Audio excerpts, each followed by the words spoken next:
Левиган Штегер в своем журнале на 45-й странице пишет: «Наконец я покинул Ингушетию, перешел через Камбелетку и пошел на запад к горам.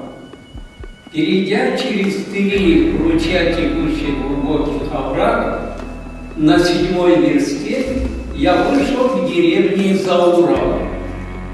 Вот это слово Заурово – это то кровавое слово, из-за которого 200 лет наши восточные братья без меры проливают нашу кровь.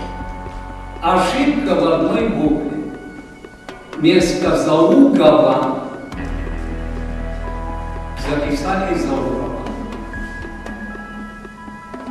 И когда он это записал, описывает, как выглядела Остинская слободка Золотикова, и пишет: это первая осетинская деревня.